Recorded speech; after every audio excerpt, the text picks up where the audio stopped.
નમસ્કાર મિત્રો, હવે 7 દિવસ સુધી આ જિલ્લામાં પડશે ભારે વરસાદ, જાણી લો હવામાન વિભાગની આગાહી। તો મિત્રો સમગ્ર સમાચાર વિસ્તારમાં જણાવું તે પહેલા જે પણ મિત્રો નવા હોય તેઓ ચેનલ સબસ્ક્રાઇબ કરી અને વિડીયોને એક લાઇક કરી દે, જેથી તમને દરરોજના હવામાન સમાચાર મળી રહે। ગુજરાતમાં હાલ ચોમાસું ધીરે ધીરે આગળ વધી રહ્યું છે। ગુજરાતમાં 24 કલાકમાં ગુજરાતના 153 તાલુકામાં વરસાદ નોંધાયો હતો। આજે ચોમાસું મુંદ્રાથી લઈ મહેસાણા સુધી પહોંચી ગયું છે। હવામાન વિભાગની આગાહી પ્રમાણે ગુજરાતમાં આગામી 7 દિવસ સુધી કેટલાક વિસ્તારોમાં ભારે તો કેટલાક વિસ્તારોમાં હળવાથી મધ્યમ વરસાદ પડી શકે છે। હવામાન વિભાગના મોસમ વૈજ્ઞાનિક રામાશય યાદવે આજે ગુજરાતમાં હવામાન અંગે 7 દિવસની આગાહી આપી દીધી છે।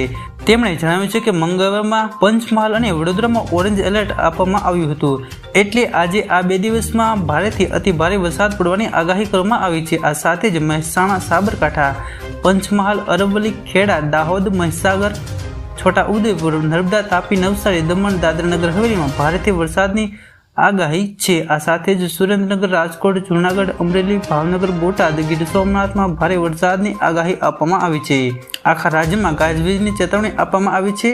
ભારે વરસાદ સાથે આ જિલ્લામાં યલો એલર્ટ આપવામાં આવ્યું છે। અમદાવાદ અને ગાંધીનગરમાં વરસાદની વાત કરતા તેમણે જણાવ્યું હતું કે અમદાવાદ અને ગાંધીનગરમાં ગાજવીજ સાથે હળવાથી સામાન્ય વરસાદ રહી શકે છે।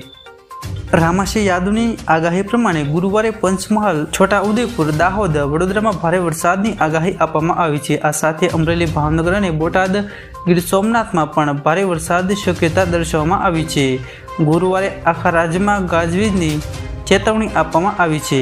28મી તારીખે આખા રાજ્યમાં ગાજવીજની ચેતવણી પણ આપવામાં આવી છે। હવામાન વિભાગની આગાહી જણાવ્યા અનુસાર શુક્રવારે એટલે કે 28મી જૂનના રોજ આણંદ, પંચમહાલ, દાહોદ, છોટા ઉદેપુર, વડોદરામાં ભારે વરસાદ થઈ શકે છે। આ સાથે જ તમામ જિલ્લાઓમાં યલો એલર્ટ આપવામાં આવ્યું છે। શનિવાર માટે હવામાન વિભાગે સુરત, ડાંગ, નવસારી, દમણ, દાદરા નગર હવેલી હળવાથી મધ્યમ વરસાદની આગાહી છે। આ સાથે જ આખા રાજ્યમાં ગાજવીજ સાથે ચેતવણી પણ આપવામાં આવી છે। 30મી તારીખે આખા રાજ્યમાં ગાજવીજ સાથે વરસાદની આગાહી કરવામાં આવી છે અને દક્ષિણ ગુજરાતમાં કેટલાક દિવસ સુધી ચોંટી ગયું છે, પરંતુ હવે ચોમાસું આગળ વધી રહ્યું છે અને વેરાવળ, ભરૂચ, છોટા ઉદેપુર થકી મધ્યપ્રદેશ સુધી પહોંચી ગયું છે। પણ અત્યાર સુધી પણ રાજ્યના કેટલાક વિસ્તારોમાં વાદળના છાંટા પણ પડ્યા નથી, જેમાં અમદાવાદ, રાજકોટ અને કચ્છનો સમાવેશ થતું હતું, પરંતુ આ 2 દિવસોમાં ત્યાં પણ વરસાદ પડી ચૂક્યો છે, જ્યાં ચોમાસું 25 થી 30 જૂન વચ્ચે પહોંચી જાય છે, પરંતુ આ વખતે તેમાં મોડું થયું હતું।